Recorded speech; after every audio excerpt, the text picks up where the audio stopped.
포도원에 들여보내려고 이른 아침에 나간 집 주인과 같으니 그가 하루 한 데나리온씩 품꾼들과 약속하여 포도원에 들여보내고 또 제3시에 나가보니 장터에 놀고 서 있는 사람들이 또 있는지라. 그들에게 이르되 너희도 포도원에 들어가라. 내가 너희에게 상당하게 주리라 하니 그들이 가고 제6시와 제9시에 또 나가 그와 같이 하고 제11시에도 나가보니 서 있는 사람들이 또 있는지라. 이르되 너희는 어찌하여 종일토록 놀고 여기 서 있느냐. 이르되 우리를 품꾼으로 쓰는 이가 없음이니이다. 이르되 너희도 포도원에 들어가라 하니라. 저물매 포도원 주인이 청지기에게 이르되 품꾼들을 불러 나중 온 자로부터 시작하여 먼저 온 자까지 삭슬 주라 하니 제12시에 온 자들이 와서 한 데나리온씩을 받거늘 먼저 온 자들이 와서 더 받을 줄 알았더니 그들도 한 데나리온씩 받은지라. 받은 후 집주인은 원망하여 이르되 나중 온 이 사람들은 1시간밖에 일하지 아니하였거늘 그들을 종일 수고하며 더위를 견딘 우리와 같게 하였나이다. 주인이 그 중에 한 사람에게 대답하여 이르되 친구여 내가 네게 잘못한 것이 없노라. 네가 나와 한 데나리온을 약속을 하지 아니하였느냐. 네 것이나 가지고 가라. 나중 온 이 사람에게 너와 같이 주는 것이 내 뜻이니라. 내 것을 가지고 내 뜻대로 할 것이 아니냐. 내가 선함으로 네가 악하게 보느냐. 이와 같이 나중된 자로부터 먼저 되고 나중된 자로서 먼저 되고 먼저 된 자로서 나중되리라. 아멘. 오늘 말씀의 제목은 내가 선함으로 네가 악하게 보느냐입니다. 네. 제가 어린 시절에 태화동에 살 때에 안동의 태화동에 살 때에 삼거리에 버스 정류장이 있었는데요. 거기는 새벽에는 인력시장으로 사용이 되었습니다. 아침 일찍 학교를 가다 보면은 아저씨들이 이제 고용을 기다리는 일용직 아저씨들이 많이 모여있는 모습을 볼 수가 있었어요.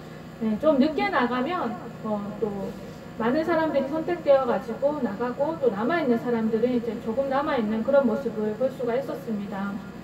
근데 그 모습을 지켜본 때가 많았었는데 해가 밝았는데도 고용되지 못해서 그 자리에 있는 아저씨들이 표정이 참 어두웠던 것으로 기억이 됩니다.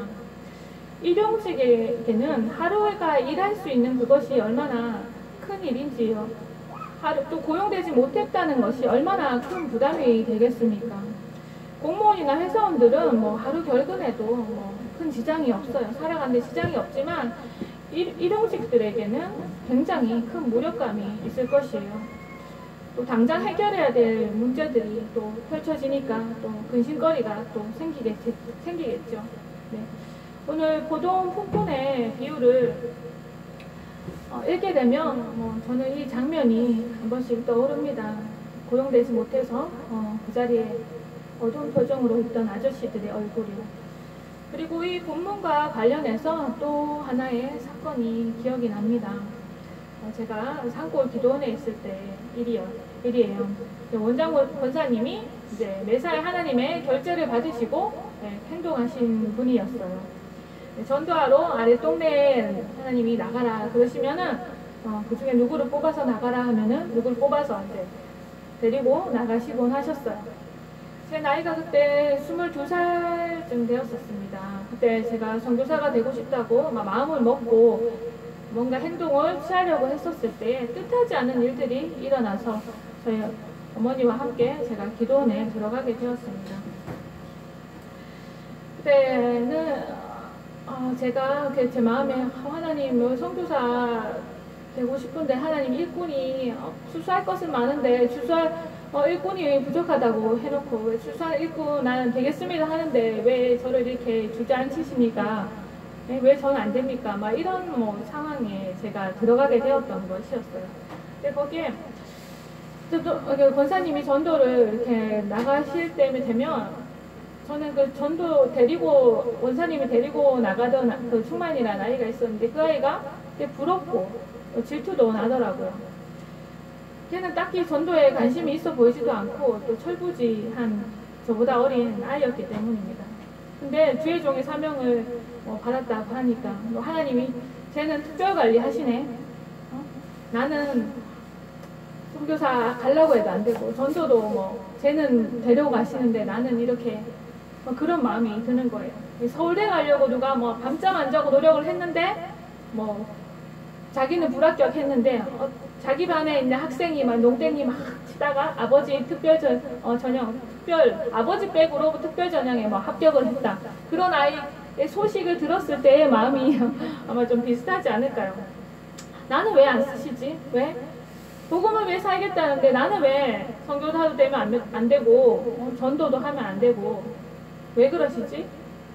그런 마음에 서운함이 있었었어요. 모든 것을 정말 때에 맞게 이루어가시는 하나님 아버지의 계획하심과 아버지의 부르심을 제대로 깨닫지 못했던 그런 시기였습니다. 그래서 그때는 서운한 마음이 들었었어요. 일꾼으로 선택을 받고 쓰임 받는다는 사실이 얼마나 큰 축복인지 아는 사람도 있고 모르고 살아가는 사람도 있다는 것을 제가 말씀드리고 싶어서 이 이야기를 한번 꺼내보았습니다. 오늘 본문을 읽으면서 예수님의 마음, 또 부름받은 우리의 마음에 대해서 한번 계속 묵상을 해보았습니다. 머릿속에 이 모습을 그리는 거예요. 예수님의 입장을 묵상했을 때 느껴지는 그 마음, 이 본문에서 포도원 주인이 예수님이잖아요. 우리 부르시는 다급한 마음과 설레임, 이 두 가지 단어가 다급함과 설레임, 예수님의 마음이 느껴졌습니다. 본문 1절에 보면 포도원의 일꾼을 들여보내기 위해서 집주인이 아침부터 서두르는 모습을 볼 수가 있어요. 팔레스타인 지방에는 9월이 되면은 포도원에 이렇게 수확을 하는 시기라고 해요. 그때는 정말 그 장마 시기가 임박해가지고 포도원 일손이 가장 바쁠 때라고 합니다. 그때는 뭐 1시간이라도 일하는 일꾼이 있으면 반가워할 정도라고 하네요. 그때 이제 한 데나리온을 주기로 약속을 했다고 주인이 말을 하는데, 그거는 그 당시에 임금, 노동자 하루의 임금인데 풍성하게 쳐주는 거라고 해요. 1절을 읽으면서 날이 밝으면 일꾼을 부를 생각으로 설레어서 이 주인이 막 밤잠을 설쳤던 것 같이 그렇게 느껴집니다.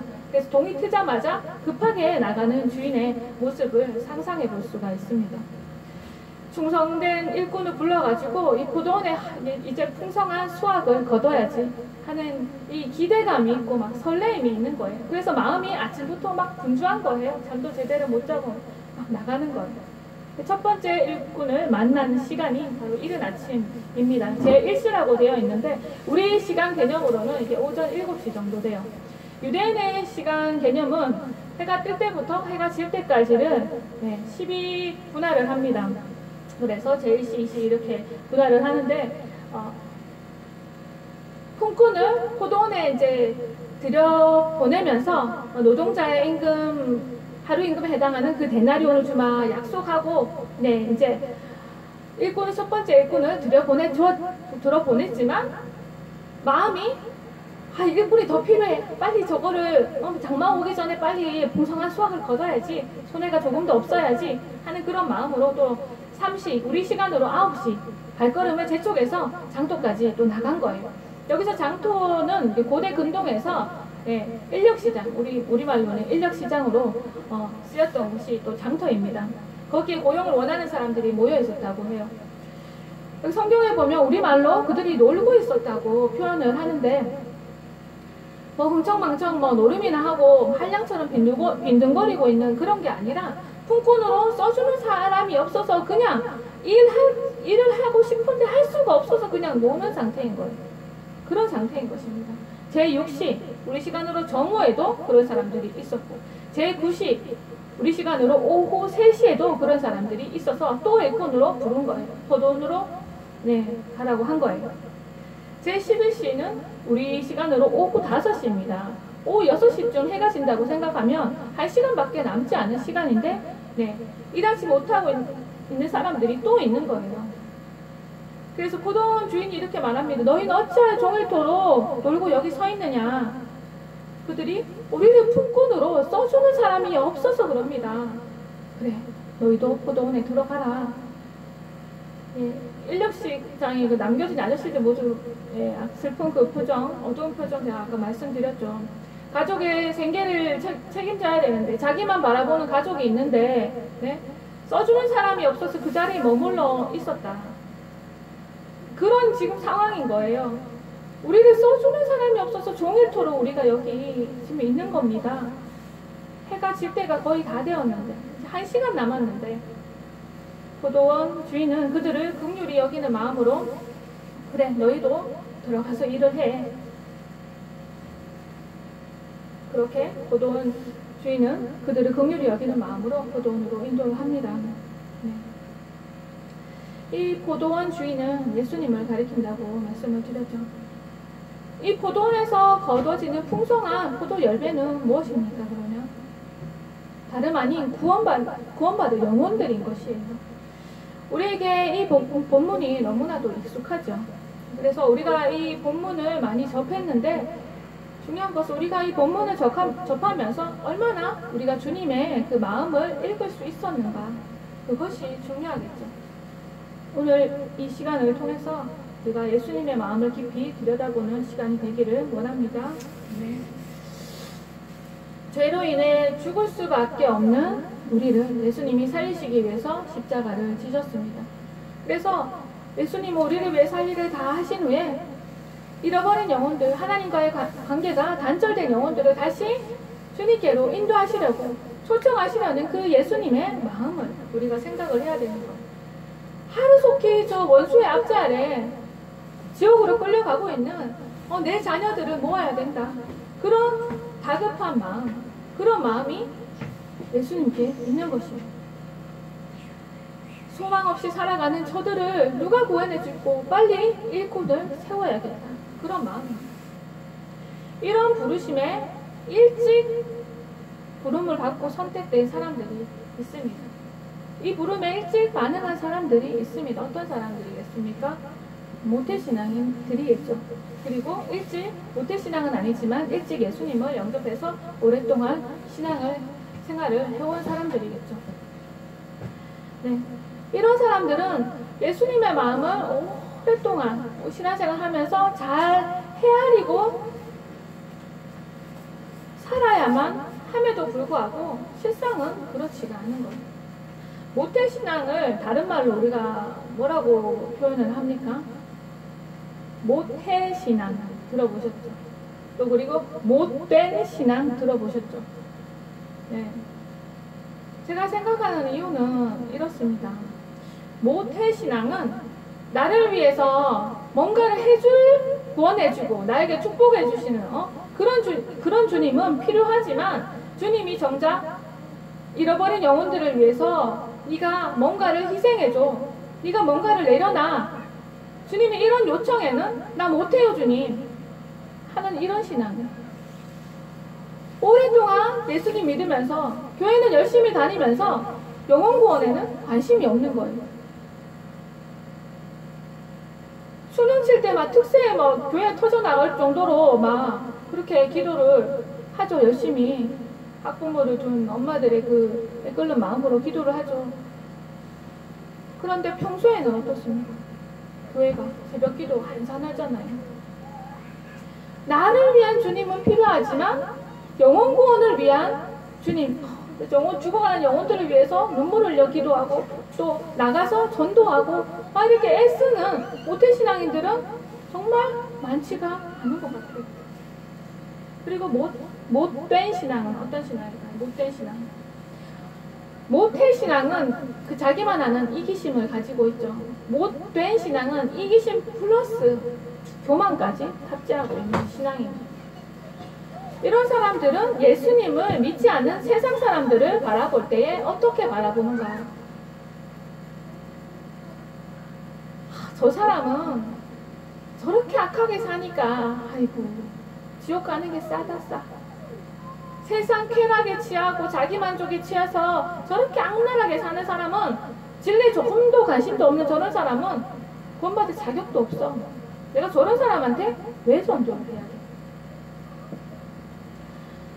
어떤 마음이 있습니까? 나는 그 사람보다 낫다 하는, 나는 그 사람보다 의롭다 하는 우월감이 있는 거예요. 자기 의가 있는 것입니다.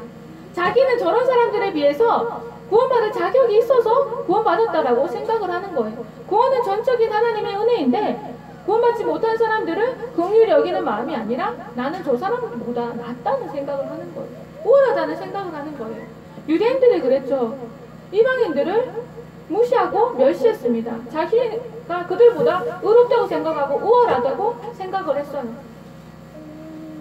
그런 마음은 예수님의 무서운 책망을 받았습니다. 우리는 어떤 모습으로 살아가고 있나요? 우리는 주의 일을 한다고 하면서 정말 예수님의 마음을 가지고 예수님의 마음을 정말 품고 영혼들을 대하고 있습니까? 우리가 열심히 할 수는 있어요, 주님의 일을. 그런데 주님의 마음을 가지지 않고 그냥 자기 열심으로 할 수 있어요. 여러분의 모습은 어떠십니까? 늦게까지 장터에 남아있던 이 품꾼들 생각해 보십시오. 이들도 누군가 품꾼으로 써주기만 한다면 정말 열심히 일할 사람들이다. 포도원 주인은 그렇게 그들을 도와준 거예요. 그래서 한 시간 남았지만 들어가라고 한 거예요. 예수님은 아직도 구원받지 못한 사람들을 향해서 저들도 진리를 깨닫기만 깨달은다면 자기의 삶을 기꺼이 나에게 바칠 거야. 그런데 아직 나를 발견하지 못해서 저렇게 헛되이 살고 있구나. 저렇게 죄악 가운데 저게 전부인 줄 알고 속고 살아가고 있구나. 나는 너를 부른다. 나에게로 오라. 내게로 와서 먹고 마시자. 그리고 아직 나를 발견하지 못해서 너희들처럼 이렇게 세월을 허비한 많은 사람들이 있잖아. 그들에게로 같이 가자. 나와 함께. 너희들이 늦게 나를 만난 것이 원통하지. 그 원통한 마음 가지지 않도록 다른 사람들 빨리 구원하러 가자. 이제라도 나를 사랑하며 살고 영혼을 구원하면서 남은 때를 살아가자. 이렇게 말씀하시는 예수님의 음성을 우리는 이 본문을 통해서 들어야 하는 것이에요. 드디어 이제 포도원에 해가 저물고 고된 일이 끝나고 삭슬 나누어 주는 시간이 되었습니다. 그런데 포도원 주인은 희한하게도 먼저 온 품꾼들에게 삭슬 먼저 나눠주지 않고 나중에 온 품꾼들에게 삭슬 먼저 나누어주죠. 11시에 들어가서 11시, 그러니까 우리 시간으로 오후 5시죠. 1시간 일한 사람이 한 데나리온을 받았습니다. 먼저 온 사람은 한 데나리온 약속을 받았는데 자기도 똑같이 일한 게 아닌데 우리는 11시간이나 일을 했는데 1시간 일한 사람은 설마 똑같이 받진 않겠지. 아마 더 챙겨주실 거야. 이런 마음이 일찍부터 일한 품꾼들에게 있었을 거예요. 그런데 나눠주고 나니까 모두 똑같이 한 데나리온인 것입니다. 아니나 다를까 이제 품꾼들이 원망을 투덜투덜대면서 원망을 하기 시작합니다.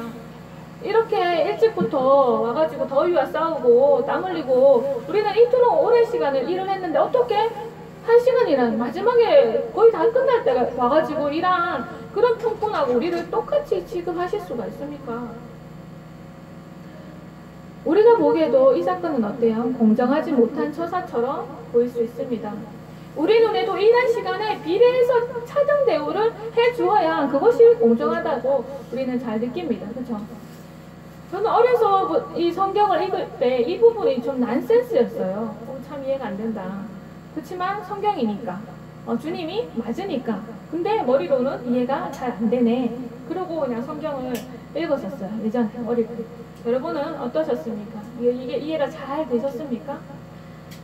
근데 따지고 보면 포도원 주인이 뭘 잘못했어요? 잘못한 게 없어요. 그죠? 공정하지 않다 말할 수가 없어요. 왜냐면 약속한 대로 품삯을 성실하게 제공했습니다.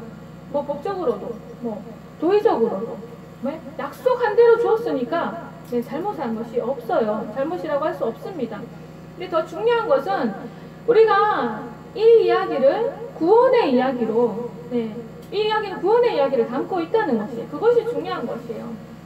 구원은 뭡니까? 하나님의 은혜로 된다는 사실. 우리가 이것을 계속 상기해야 됩니다. 이 본문을 읽으면서 구원은 하나님의 은혜이다. 철저히 하나님의 은혜라는 것을 우리 마음에 계속 새기고 있어야 되는 거예요.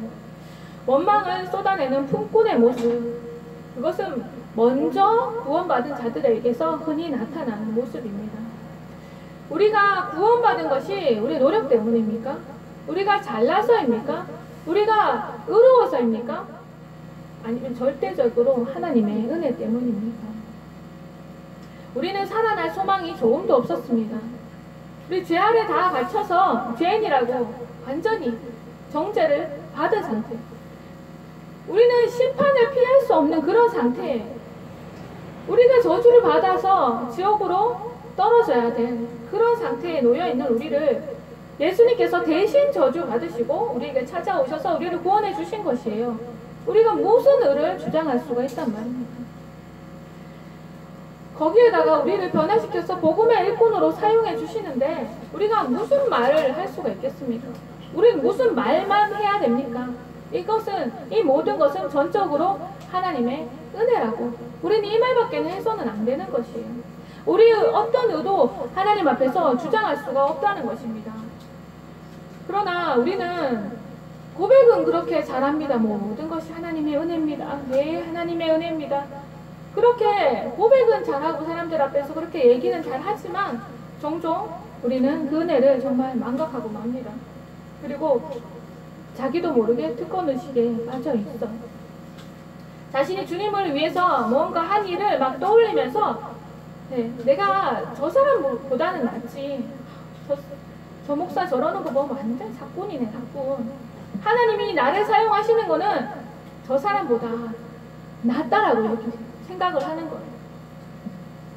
그리고 나는 이만큼 했으니까 하나님께로부터 이만큼 꼭 대우를 받아야 돼. 나는 이런 생각이 있어요. 그리고 어쩌다 무슨 어려움이 생기거나 문제가 생기면 내가 이토록 주를 위해서 수고를 했는데 왜 하나님이 나를 부당하게 대우하시지? 만약에 뭐 암 선고라도 받아봐요. 하나님 왜 나를 이렇게 부당하게 대우하시지? 저 사람은 대충 목회하는데도, 대충 살아가고 있는데도, 신앙생활 그럭저럭 하는데도 다 인정받고 행동하는 것 같지? 하나님 저 사람보다 나를 높여주셔야 되는 거 아니야? 왜 나의 이런 헌신에도 별로 돌아오는 게 없지? 이런 생각들이 정말 우리 삶 속에 있었지 않나요?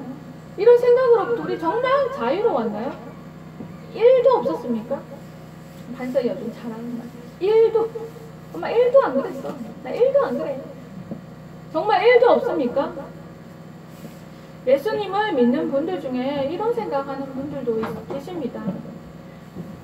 평생 악하게 살다가 허랑방탕하게 살다가 운명하기 직전에 극적으로 회개하시는 분들, 그리고 숨이 꼴깍. 그런 사람을 보면 나도 진짜 편하게 살다가 예수 믿는데 고생 안 하고 편하게 살다가 죽기 전에 회개하면 좋겠다. 이렇게 이기적인 생각을 가지는 사람도 있어요. 이렇게 치열하게 예수님을 믿어야 하나? 적당하게 신앙생활 하면 안 되나? 이렇게 저울질하는 사람들이 있습니다. 물론 여기에는 계시지 않으리라 믿습니다. 성경은 우리가 마땅히 취해야 될 태도를 가르쳐주는데 다음과 같습니다. 누가복음 17장 10절. 이와 같이 너희도 명령 받은 것을 다 행한 후에 이르기를 우리는 무익한 종이라. 우리가 할 일을 한 것뿐이니라 할지니라. 내가 이만큼 했다고 뭔가를 주장하고 싶은 마음이 있습니다. 저 사람보다 내가 더 수고했다고, 저 사람보다도 내가 더 낫게 살았으니 하나님 앞에서 사람들 앞에서 하나님 나를 좀 높여주세요. 이런 마음이 혹시나 있습니다. 아니면 진정으로 내가 할 일을 한 것뿐입니다. 정말 진심으로 이 고백을 하면서 나는 무익한 종입니다. 그렇게 고백하십니까? 김목경 목사님이 변수영 목사님한테 그런 말씀을 하신 적이 있으시다고 하죠. 내가 사역자들 칭찬하기가 너무 겁납니다. 잘하고 있어서 조금만 칭찬해줬더니 금세 교만해지더라고요. 그래서 나는 앞으로 절대 칭찬을 안 하기로 마음을 먹었습니다. 그런 얘기를 들어본 적이 있어요.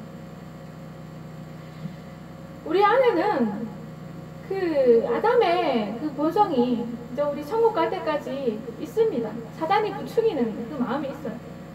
남이 알아주기를 바라는 마음, 목사님이 칭찬해주기를 바라는 마음, 인정받고 싶은 마음, 저 사람보다 내가 더 높아 보이기를 원하는 마음, 그런 마음들이 있는 거예요. 어떤 사람을 보면 저런 사람에게 구원이 가당키나 하나, 저런 직분을 맡겨주시는 가당키나 하나. 어떻게 저런 사람한테 하나님 저렇게 큰 일을 맡기시지? 목사님 저렇게 큰 중직을 맡기시지? 하나님은 왜 저렇게 악한 사람을 이렇게 구원하시지? 그냥 지옥 가게 버려두셔야 마땅할 그런 죄인은 왜 죽기 직전에 막 구원하시지? 내가 구원을 지키기에 얼마나 애를 썼는데 하나님 저렇게 저런 사람은 어떻게 저렇게 쉽게 구원하시지? 내가 얼마나 충성했는데 주님이 정말 공정하신 거 맞아 라고 생각을 할 수 있는 거예요. 어느 순간에도 우리가 깨어있지 못하면 이런 생각이 우리를 치고 들어옵니다. 예수님을 대충 믿는 사람 말고요, 세상에 양다리 하는 사람 말고 열심을 내서 신앙생활하는 중에도 두 부류가 있다고 생각합니다. 우리는 어느 쪽에 있는가 잘 생각해 봐야 될 것이, 먼저 열심히 기도하고 열심히 전도하고 열심히 봉사하고 열심히 신앙생활 하는데 특권의식을 가지고 있는 사람이 있어요. 내가 그걸 한 것에 대해서 하나님 저 사람보다 나는 이렇게 열심히 하고 있으니까 하나님 나를 다르게 대우해 주셔야만 합니다. 이런 사람의 그 사고방식의 특징은요, 자기중심으로 세상이 돌아가는 거예요. 하나님이 항상 자기 편이어야 되는 거예요. 자기보다 기도 좀 덜하는 사람, 덜 충성하는 사람, 두 사람과 하나님 딱 저울질 하시면 하나님이 항상 자기 편이어야 된다. 모든 사건에 있어서 하나님이 자기 편이어야 된다고 생각합니다. 기도응답을 받아도 자기중심적으로 받는 거예요. 항상 자기가 옳고 저 사람이 틀렸다 그러니 기도응답을 받는 거예요. 열심 없이 교회에 나오는 사람들이 있잖아요. 그런 사람들은 하나님께서 덜 관심을 가져야 된다, 내가 더 관심을 많이 받아야 된다 라고 생각을 합니다. 그래야 하나님이 공평하신 하나님이라고 생각합니다. 근데 하나님은 어떻게 해요? 잃어버린 영혼들에게, 약한 영혼들에게, 믿음이 이렇게 부실한 영혼들에게 관심을 가져요. 그냥 부모가 열 손가락이 다 깨물어 아프지만 아픈 자식에게 마음이 가는 것처럼, 더 비실비실하는 자식에게 마음이 가는 것처럼 주님의 마음은 거기에 있는 거예요. 약한 자에게 있는 거예요. 믿음이 약한 자에게 있는 거예요. 그런데 그런 주님의 마음도 헤아리지 못한 그런 부류가 있습니다. 그리고 두 번째, 이와 다른 부류는 주님과의 관계가 깊어지면 깊어질수록, 신앙이 무르익으면 무르익을수록 예수님의 마음을 닮아가는 거예요. 주님이 나를 사랑하시듯 믿음이 약한 자들, 세상에 방황하는 자들도 정말 사랑하신다는 사실을 깨달아 알고 믿음이 약한 자들에게 관심을 가지고 더 중보하고 더 영혼 구원에 힘쓰며 다른 사람의 실수나 허물을 이렇게 감싸주는 마음으로 살아가는 주님의 마음을 가진 사람이 이 두 번째 부류입니다. 전자는 정말 율법적인 신앙인이라 할 수 있고요, 후자는 참 신앙인이라 할 수 있겠죠. 우리는 우리 자신만 봐서는 신앙의 성숙도를 알 수가 없어요. 네. 본문에 있는 품꾼들처럼 다른 믿음의 형제 자매들은 하나님이 어떻게 대우하시는 걸 볼 때에 우리의 숨겨진 본색이 드러나는 것이에요.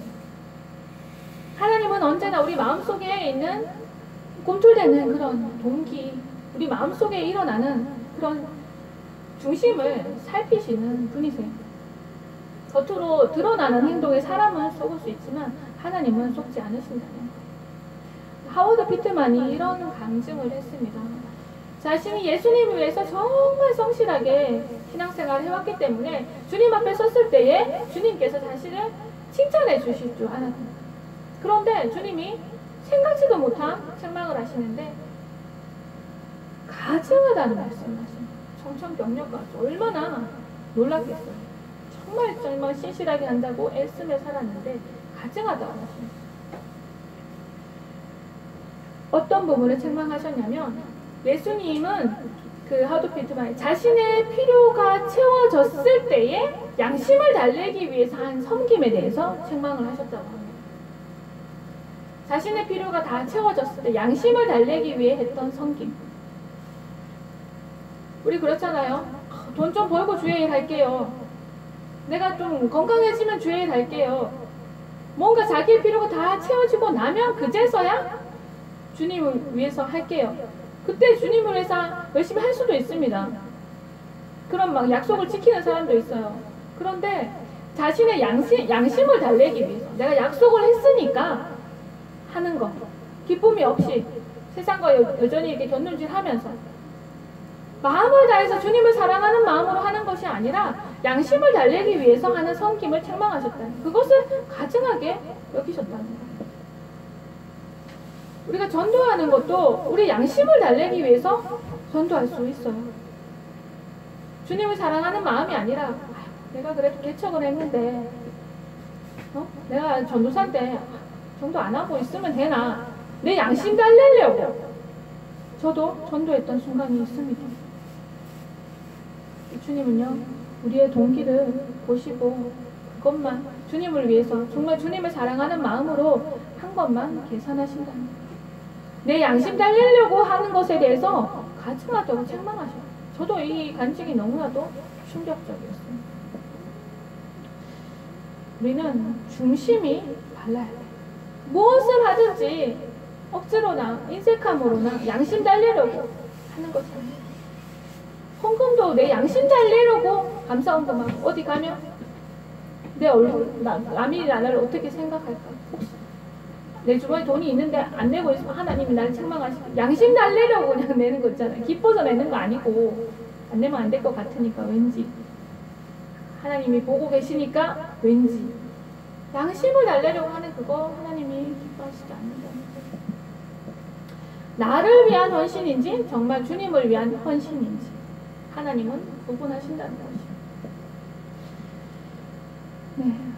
오늘 본문에 나타난 예수님의 마음을 다시 한번 보겠습니다. 원망하는 품꾼을 향해서 주님이 이렇게 말씀하십니다. 네 것이나 가지고 가라. 나중은 이 사람에게 너와 같이 주는 것이 내 뜻이니라. 내 것을 가지고 내 뜻대로 할 것이 아니냐. 내가 선함으로 네가 악하게 보느냐. 무서운 책망을 하시죠. 예수님은 늦게 주님 품에 들어온 사람을 측은히 여기십니다. 믿다가 낙심하여 방황하다가 돌아온 영혼을 긍휼히 여기십니다. 그동안 주님 품을 떠나서 고생하다가 정말 소망 없이 살아가는 그 고통을 안아주시고 위로해 주시기를 원하세요. 일찍이 예수님 믿고 수고한 자녀들을 보실 때는 흐뭇하실 수 있겠지만 늦게 품에 안긴 자녀들을 볼 때는 그만큼 마음이 애처로우시고 애잔하시다는 거예요. 그리고 늦게 만약에 예수님 품에 안겼다고 생각해, 그게 좋습니까, 여러분? 늦게 품에 주님에 안긴 분들의 고백은 뭡니까? 너무 원통한 거예요.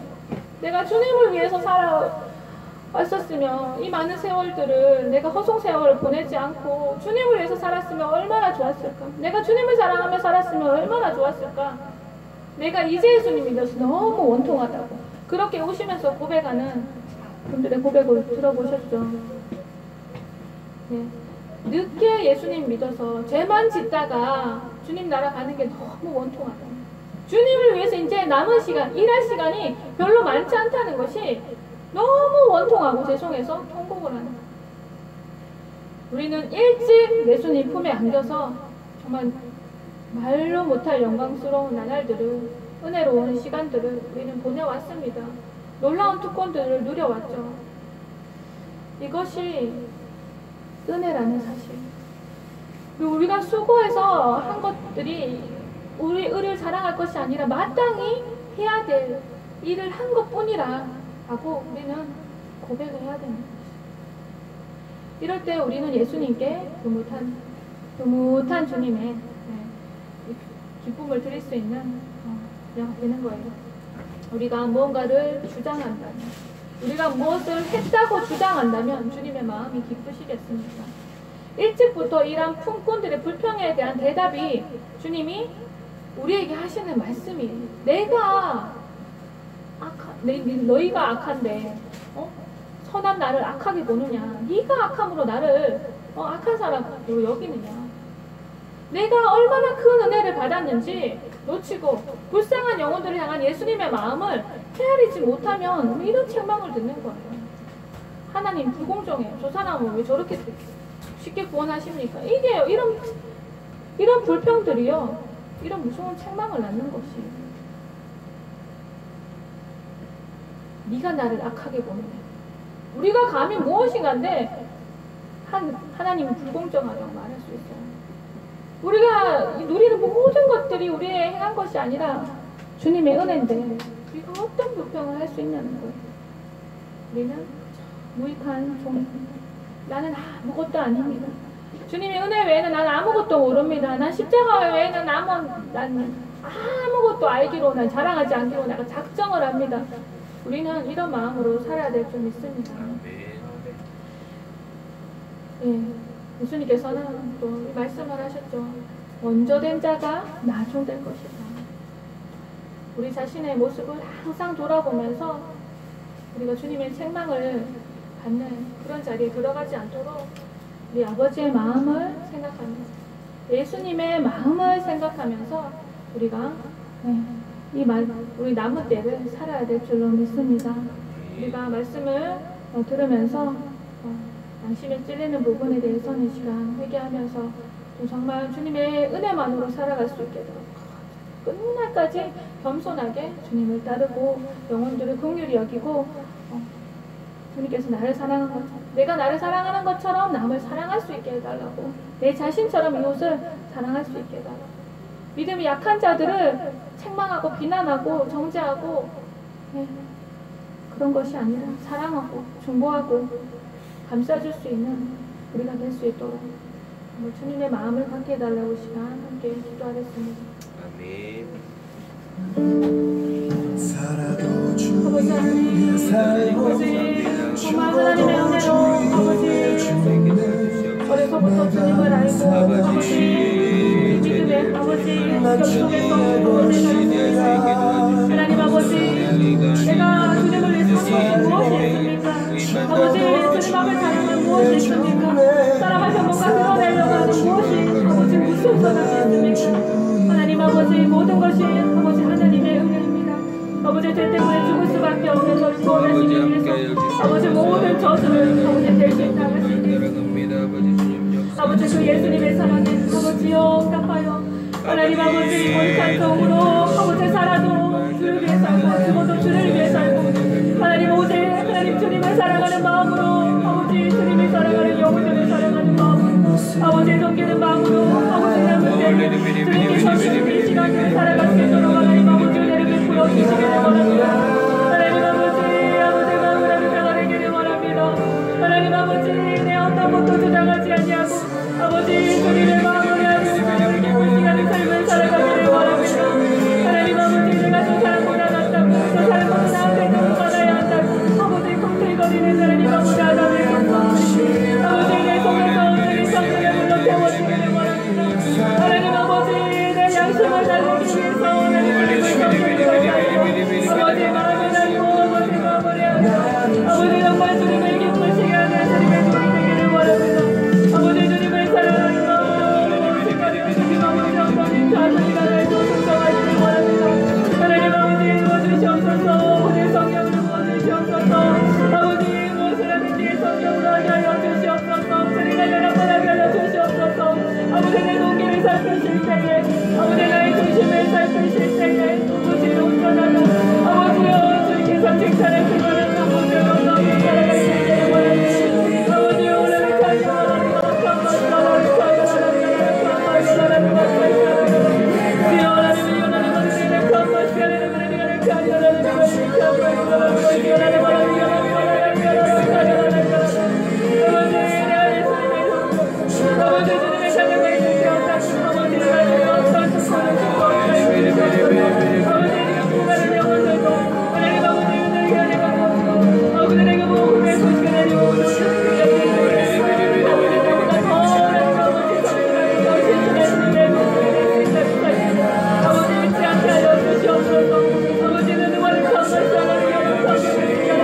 주님의 마음으로 오늘을 대하여 주시옵소서. 아버지 그들을 보이는 시간들을 택하는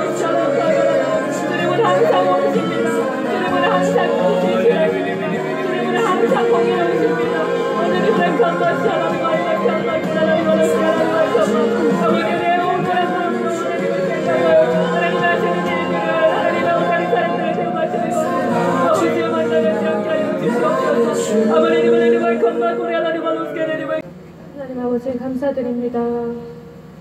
우리를 구원해 주신 그 사랑, 아버지 그 은혜, 아버지 평생에 놓치지 않게 하여 주시옵소서. 아멘. 우리는 아무것도 십자가 외에 자랑할 것이 없고 우리를 주장할 그 어떤 선함이 우리 안에는 없습니다. 아버지 우리 안에 아버지 완전한 의가 되시는 예수님, 완전한 사랑이 되시는 예수님, 완전한 공의가 되시는 예수님, 예수님을 모시고 예수님의 마음으로 살아갈 수 있게 도와주시옵소서. 아멘. 하나님 북구의 비유를 통해서 우리의 마음을 찔러주시니 감사합니다.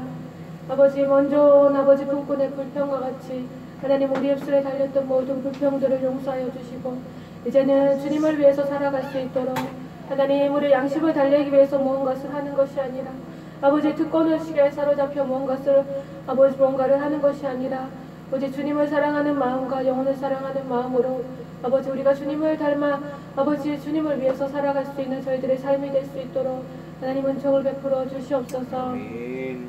아버지 말씀을 기억하면서 살아갈 수 있도록 늘 우리 삶 가운데 성령님 운행하여 주시고 아버지 주님 우리를 감권하여 주시옵소서. 아멘. 모든 말씀 주님께 맡겨드리며 예수님의 이름으로 기도드립니다. 아멘. 10페이지 마라나타 주 예수여 어서 오시옵소서 찬양 드리겠습니다.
사랑이 많으신 하나님 아버지 정말로 감사합니다.